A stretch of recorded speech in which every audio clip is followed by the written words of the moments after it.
జునైనల్ home నుంచి బయటకు వచ్చిన బాలికలు విచారణకు ఆదేశించిన హోంమంత్రి అనిత విశాఖ నగరంలోని ప్రభుత్వ ప్రత్యేక బాలికల సదనం పరిశీలన గృహం జునైనల్ హోం బాలికలు బుధవారం ఆందోళనకు దిగారు. 5గురు బాలికలు రక్షణ గోడపైన ఉన్న ఇనప కంచె దాటుకుని మరి రోడ్డుపైకి వచ్చి నిరసన తెలిపారు. సిబ్బందికి వ్యతిరేకంగా నినాదాలు చేస్తూ రోడ్డుపైకి రాళ్లు సిమెంట్ రేకులు విసిరారు.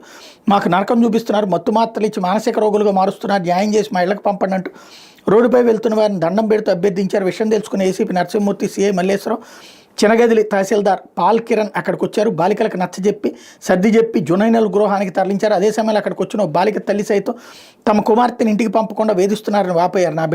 నా బిడ్డను నాకు ఇవ్వడం లేదు, నువ్వు పిల్లల్ని అమ్మేసుకుంటావు అంటున్నారు, కన్నతల్లి ఎక్కడైనా అమ్మేస్తుందని కన్నీటి పర్యంతం అయ్యారు. జునైనల్ హోంలో 8 నుంచి 18 ఏళ్ల బాలికలు 60 మంది వరకు ఉన్నారు. పర్యవేక్షణకు 25 మంది సిబ్బంది ఉన్నారు. తాము ఇక్కడ ఉండలేమని కుటుంబ సభ్యులకు అప్పగించాలని కొందరు బాలికలు 3 రోజులుగా ఆందోళన చేస్తున్నారు. శ్రీకాకుళం, గోదావరి జిల్లాలు, గుంటూరు, కృష్ణా, హైదరాబాద్కి చెందిన ఈ బాలికలను 3 ఏళ్ల క్రితం గృహంలో చేర్పించారు. వీరిలో కొందరు బుధవారం గోడ దూకి బయటికి రాగా సిబ్బంది గమనించలేదు. ఘటన మీద హోంమంత్రి అనిత, నగర police commissioner Shankhabrata Bagchi, collector Harendra ప్రసాద్తో ఫోన్లో మాట్లాడారు. బాలికల ఆరోపణపై ఆరా తీశారు. మహిళా పోలీసు అధికారి తహసీల్దార్ నేతృత్వంలో బాలికలతో మాట్లాడించి వివరాలు తెలుసుకోవాలని, ఆరోపణలు వాస్తవమని తేలితే కఠిన చర్యలు తీసుకోవాలని సూచించారన్నటువంటి వార్తని హైలైట్ చేశారు. ఇకపోతే సాక్షి వచ్చే